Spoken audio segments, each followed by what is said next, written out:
This was a special token of affection given by myself and the First Lady to Prime Minister and the First Lady of Israel.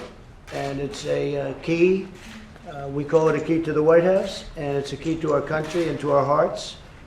And you've been an amazing leader for a long period of time, and this is in many respects the big day, because this is something that's very special. And we just left UAE and Bahrain. We're going to meet outside in a ceremony, and it's just a very important event, and it's an honor to have you with us, Bibi. Thank you very much. Thank you, Mr. President. And I have said, and this is true, that you have the key to the hearts of the people of Israel because of all the great things you've done for the Jewish state and the Jewish people. So thank you. Thank you very much. Fantastic. And we look forward to being outside. Yes, please. Any questions? This is a great event, and these are tremendous achievements. You know that Israel is getting a lot. What is Israel giving back?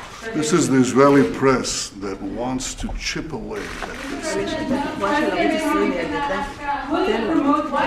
Well, I think what really Israel is getting, and what we're all getting, but what Israel is getting more than anything else is peace. They're going to have peace.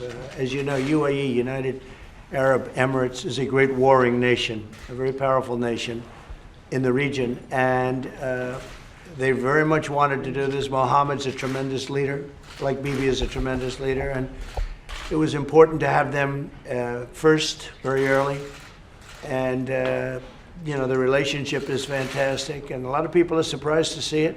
And as you know, we have Bahrain, and we have many nations ready to follow. Many nations. No, not now. I won't. But you'll see. We'll be signing up other nations, and these are very strong agreements. These are very strong. This is really peace. This is serious peace. And so I think what Israel gets, the most important thing that they're getting by far is peace. Excuse me, one at a time, please. Take the other one. Ooh, which one? See the one in the white. The one in the white. In the white. Go ahead. Yes, thank you. Mikhail from Channel 20. Is it possible to know which countries will be following the Emirates? Well, we'll be announced. Maybe Yeah, we're very far down the road with about 5 countries, 5 additional countries. Frankly, I think we could have had them here today. We thought out of respect, UAE, they deserved it. And Bahrain came immediately after. They really wanted to do it. But we'll have at least 5 or 6 countries coming along very quickly. And we're already talking to them. And they want to see peace. You know, they've been fighting for a long time. They're tired. They're warring countries, but they're tired. They're tired of fighting. And so you're going to be seeing further announcements. This is, you know, it's a very big day. I guess they said, so there were 2 countries over a 72-year period. And we did an additional 2, and these are great countries. We did an additional 2 in 1 month. 29 days. But you're going to see a lot of very great activity. It's going to be peace in the Middle East. Say it. Will you promote the F-35 deal even if there's no objective? Yeah, we're gonna work that out. We'll work that out. That's going to be an easy thing. And you know, we've fought with UAE 4 times, 4 different wars. They've been very, very loyal to us, and we have a better relationship with them now than we ever had in the past. In fact, in the past it was very strained. We have a very good relationship with them.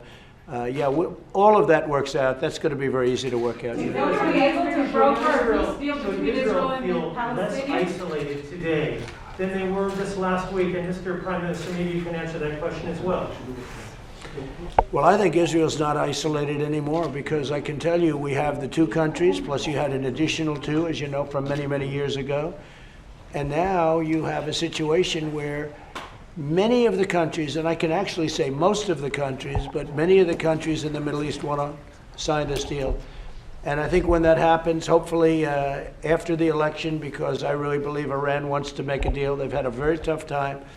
Their GDP is down 27% because of the sanctions and all of the other things. And I don't want that to happen. I want Iran to be a great country, a great nation. I think that would be a wonderful thing. But I think, and I've even said that, I've said that to representatives of them, you should wait to see the election first. There is nothing they or China or probably Russia would like better than to have Sleepy Joe Biden become the president. Because if Sleepy Joe won, they would own the United States, all of them. China would own the United States. So I told all of them, I said, wait till after the election, but after the election, we have to make a better deal. I do say that. We're going to make a better deal than we would have. But with Iran, they certainly should wait till after the election because, frankly, if Biden wins, they'll make a much better deal.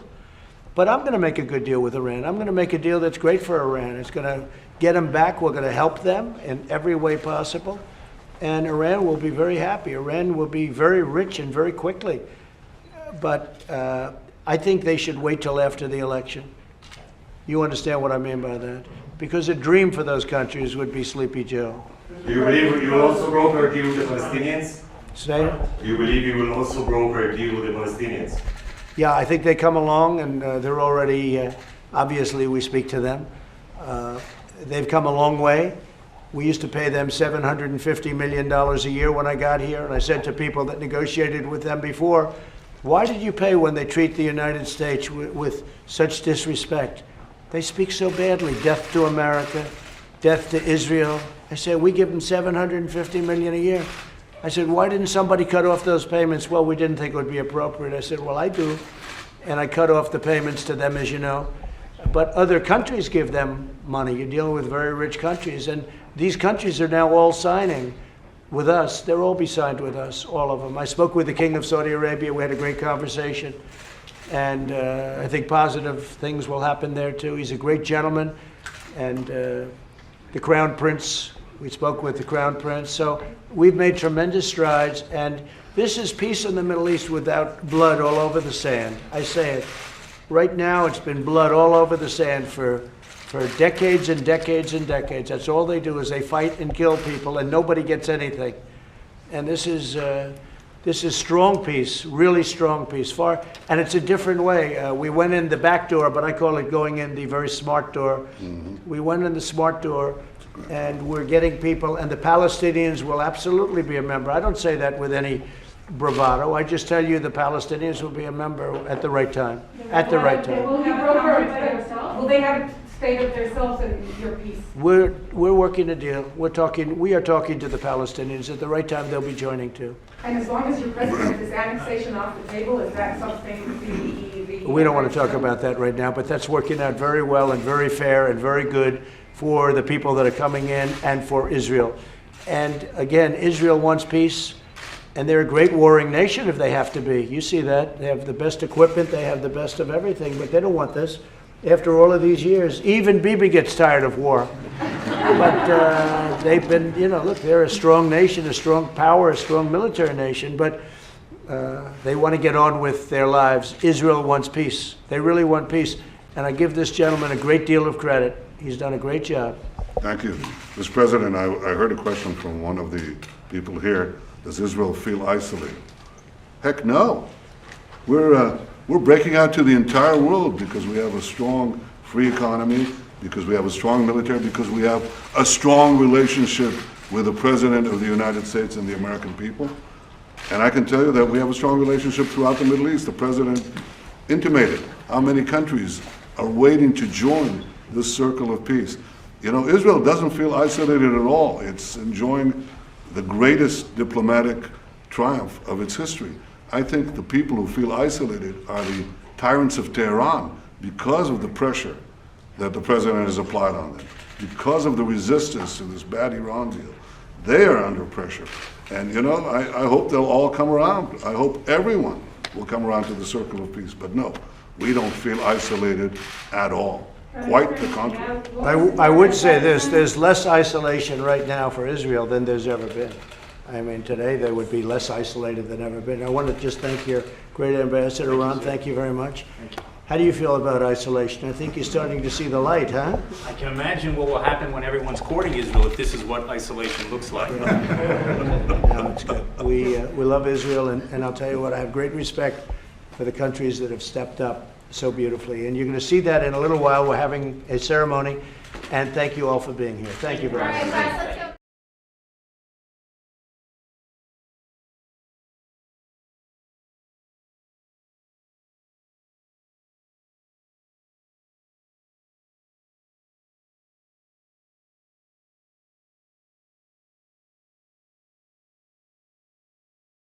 All right, folks, thank you so much for joining us here at Golden State Times for our coverage of President Trump meeting with Benjamin Netanyahu, Prime Minister of Israel. If you guys enjoyed it, make sure you share it on social media, you give it a thumbs up. And if you missed President Trump's speech when they did the signing of peace, the peace treaty, then make sure you guys check it out. It should be coming up on your screen. It's interactive. Just click on it. I'll also pin it to the very top of the comments below. But we want to know what you guys think about this whole deal, this whole thing with the UAE, Bahrain, and also Israel, this peace deal that's going on. Other countries are coming on board, like President Trump said.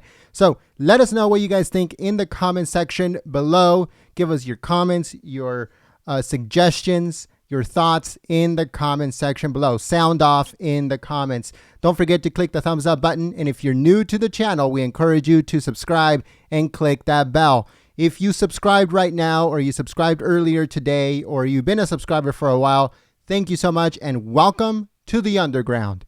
Because we are not the mainstream media. We do not want to be the mainstream media. We are not the mainstream media's friend. We are not on the same side of the mainstream media.